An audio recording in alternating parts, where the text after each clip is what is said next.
What if the daily pill you take to protect your heart after 60 is quietly draining the blood flow from your brain, leaving you dizzy, forgetful, and at risk for a sudden fall every time you stand up? Today, I'm going to show you the hidden mechanism behind why millions of adults over 60 are being aggressively over-medicated for high blood pressure, and why sticking strictly to a standard target meant for a 30-year-old might actually be making your health worse. Stop assuming that lower blood pressure is always safer after 60. I know that goes against almost everything you've been told in doctors' offices for decades. Lower is better, they said. Keep that number down at all costs.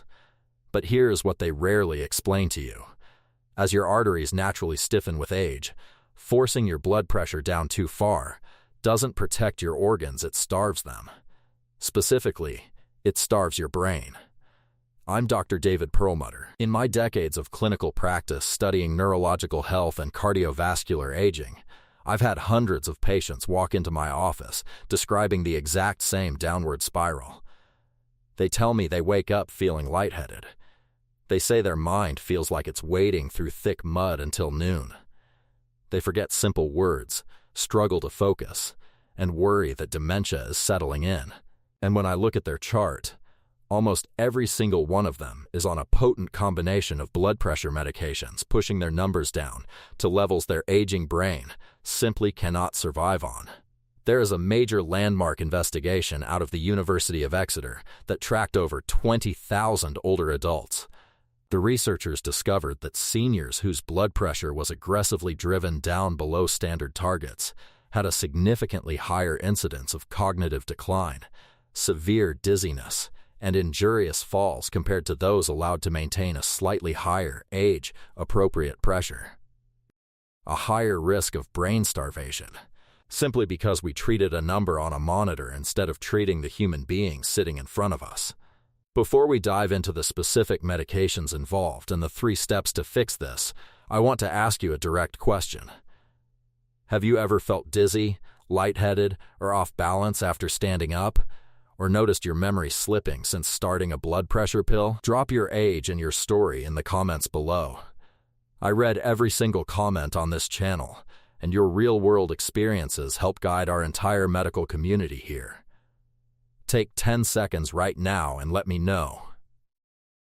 Now, let's break down exactly what is happening inside your blood vessels, why your current dosage might be backfiring, and how to safely navigate this with your physician. To understand why blood pressure medication acts differently in your body after 60, you first have to understand what happens to your vascular system as you age. Think of your blood vessels when you were 20 or 30 years old, like fresh, highly elastic rubber garden hoses. When your heart squeezed, those young arteries easily expanded to absorb the pressure wave. When your heart relaxed, they gently snapped back, maintaining a smooth, steady, continuous flow of oxygenated blood to your brain, kidneys, and extremities. Now fast forward to age 65, 70, or 80. Decades of natural collagen cross-linking, mild arterial calcification, and microscopic wear and tear naturally alter those vessels. Those flexible rubber hoses have gradually transformed into firm, rigid copper pipes. This structural change is called arterial stiffness, and it completely alters the physics of your circulatory system.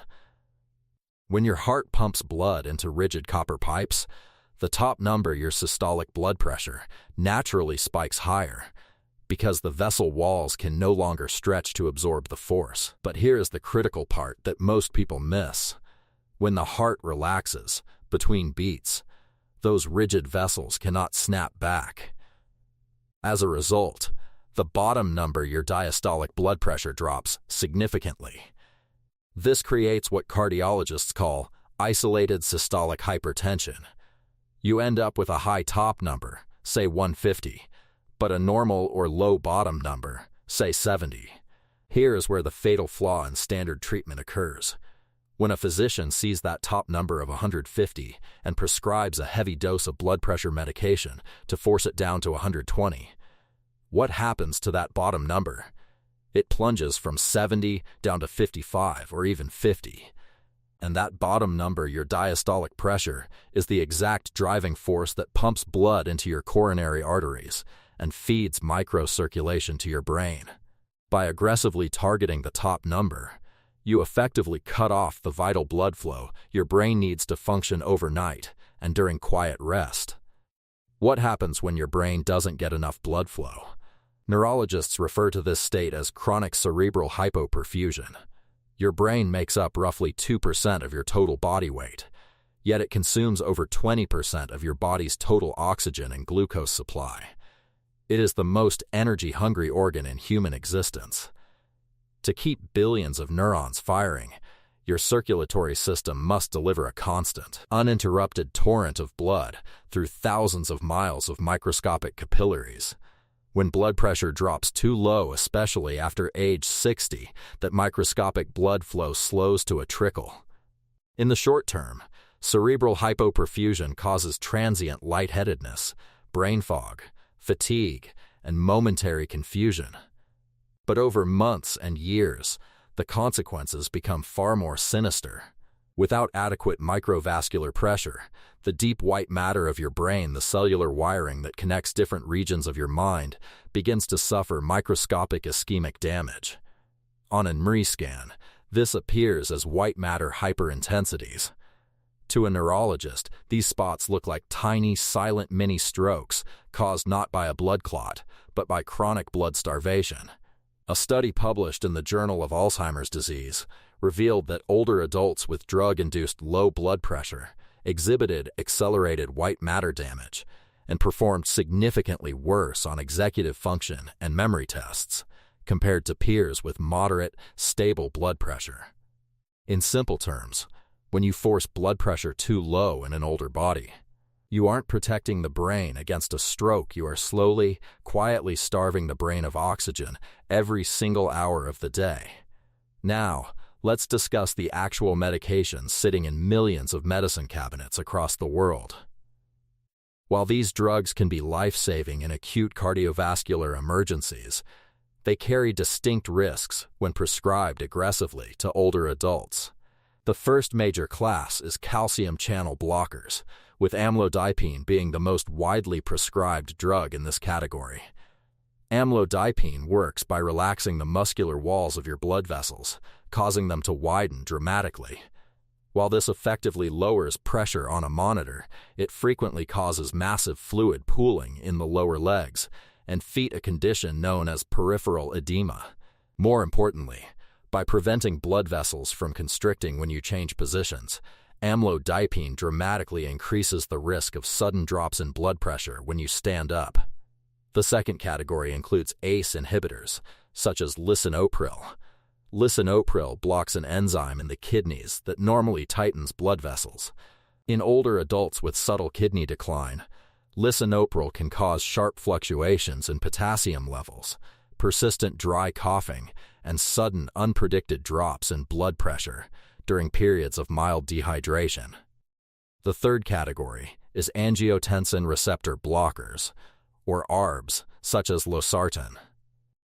While generally better tolerated than ACE inhibitors, losartan can still cause significant blunting of your body's natural pressure-regulating reflexes, leaving you vulnerable to severe blood pressure crashes after meals or during warmer weather. None of this means these medications are inherently evil. They are potent medical tools. But when given in high doses to seniors without accounting for age-related vascular stiffness, they can easily cross the line from therapeutic protection to tissue starvation. Let me tell you about Arthur.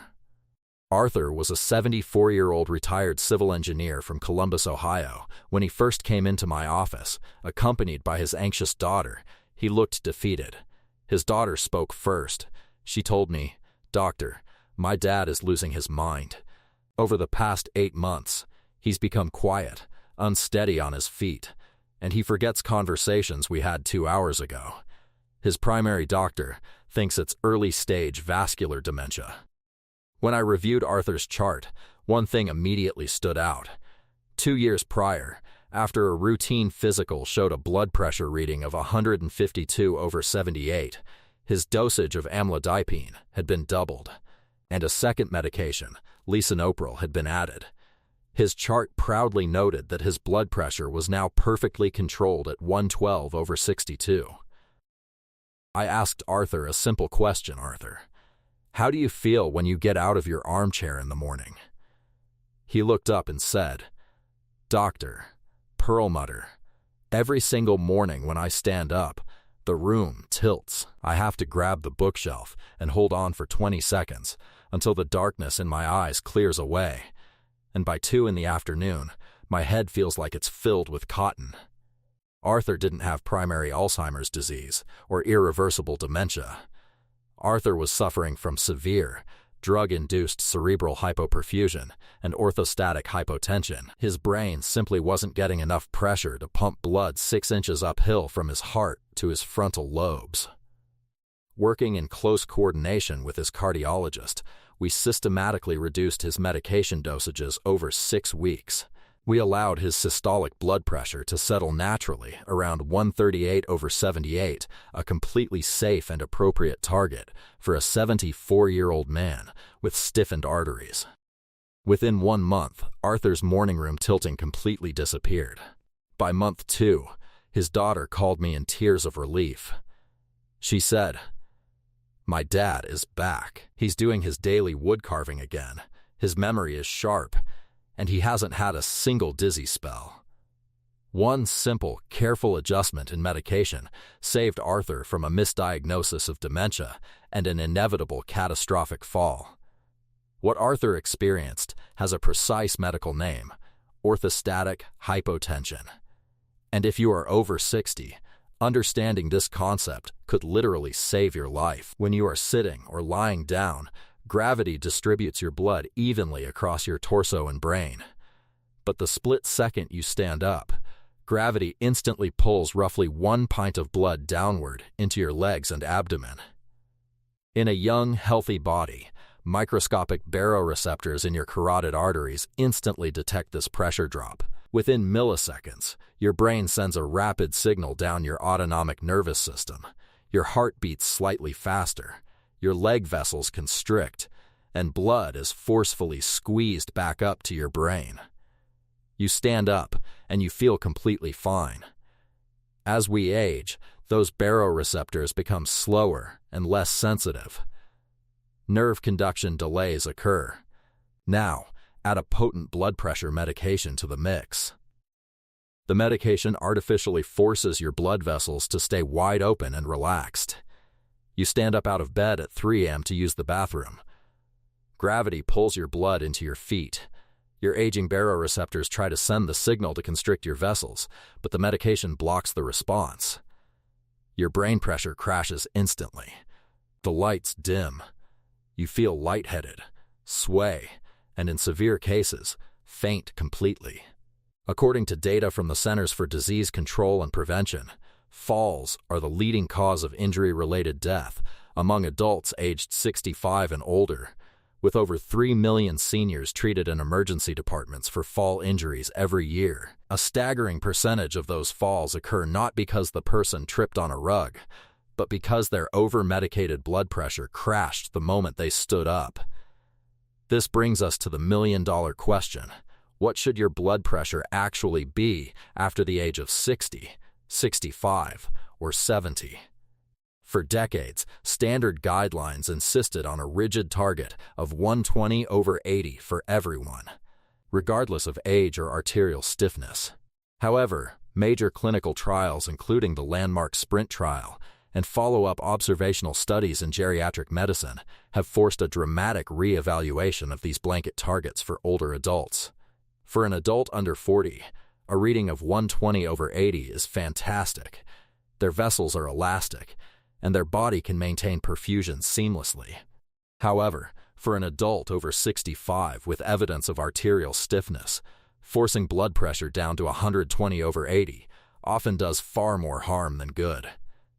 Leading European and international geriatric guidelines now recognize that for seniors, a systolic pressure between 130 and 139, and in some frail elderly individuals, up to 140 or 145, is not only acceptable, but often necessary to maintain adequate brain, kidney, and heart perfusion.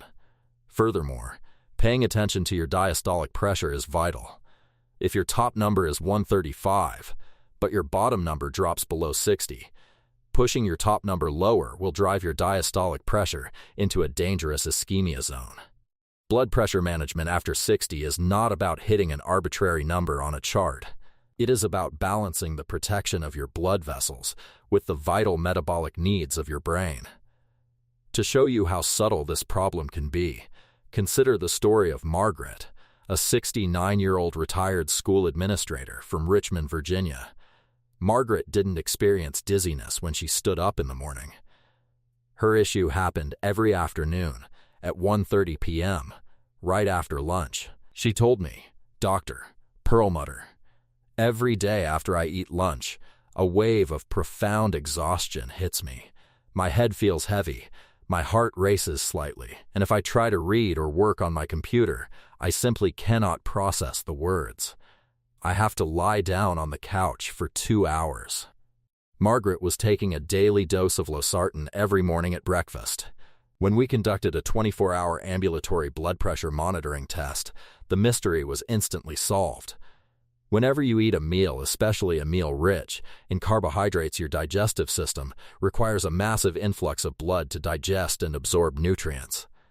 Blood flow is diverted away from your general circulation and funneled directly to your stomach and intestines. This natural physiological event is called splanchnic hyperemia.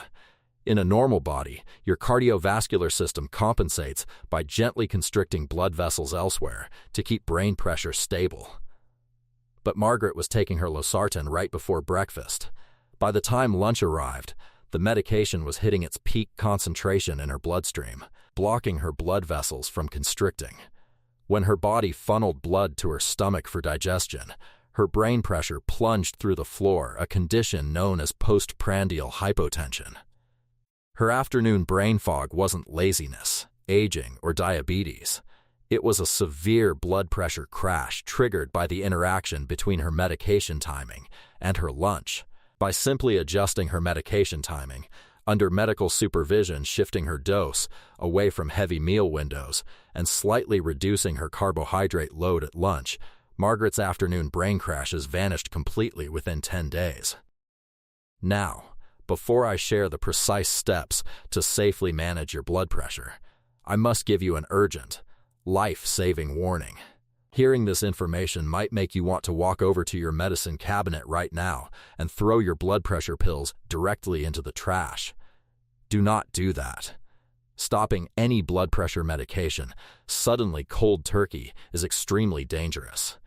It can trigger what cardiologists call rebound hypertension.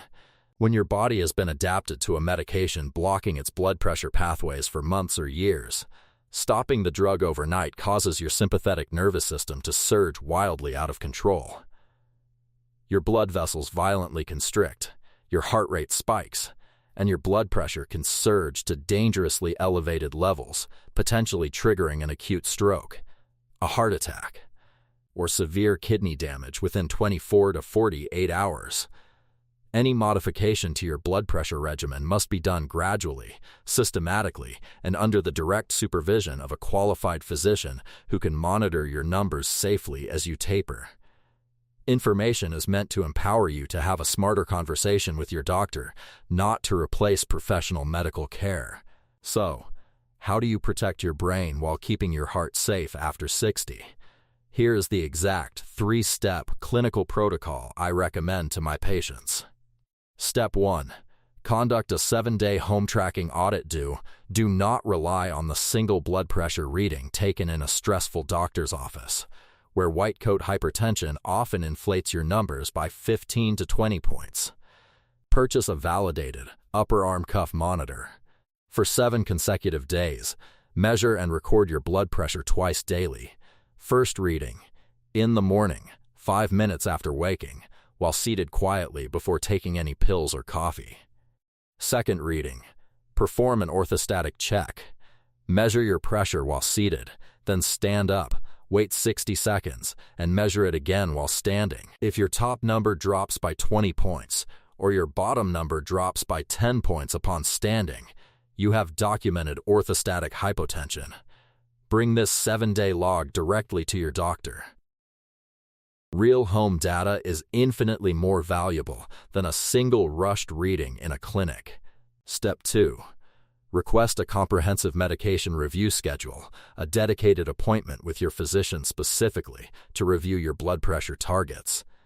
Ask them directly, "Doctor, given my age and potential arterial stiffness, is my current blood pressure target pushing my diastolic pressure too low?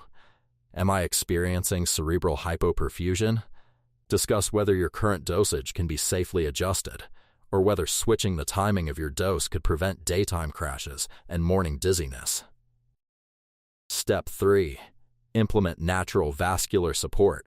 Support your blood vessel elasticity naturally through evidence-based dietary modifications. Increase potassium and magnesium. Consume potassium-rich foods like cooked spinach, avocados, wild salmon, and pumpkin seeds to support natural vascular tone without artificial crashes. Incorporate beetroot nitrate. Dietary nitrates found in beetroot juice and leafy greens boost endogenous nitric oxide production, gently relaxing blood vessels naturally. Hydrate with electrolytes. Drinking a glass of water with a tiny pinch of unrefined sea salt upon waking expands blood volume, preventing morning orthostatic lightheadedness. As you navigate your health journey past 60, remember this core truth: aging is not a disease, but it does require a different strategy. Your body at 65 or 75 is a sophisticated, highly adapted system. Forcing it to match the physiological numbers of a 20-year-old using heavy pharmaceuticals often creates far more problems than it solves. Protecting your brain, preserving your memory, maintaining your balance, and enjoying sharp mental clarity require nuance, personalization, and respect for your vascular physiology. You deserve to wake up clear-headed. You deserve to stand up without fear of falling. You deserve a medical approach that treats you as a whole human being, not just a number on a screen. If this video brought you value today, please subscribe to After 50 Health, hit the notification bell, and share this video with someone you care about who takes blood pressure medication. This information reaches the people who need it because of viewers like you who share it. Leave a comment below with your thoughts, questions, or personal experiences. I read every single comment, and I look forward to continuing this conversation down below. Take good care of yourselves, stay informed, and I will see you in the next video. Disclaimer: this video is for educational and informational purposes only, and is not intended as medical advice, diagnosis, or treatment. Always consult your physician or another qualified healthcare professional before making changes to your medications, diet, or health routine. Never disregard professional medical advice or delay in seeking it because of something you have read or watched.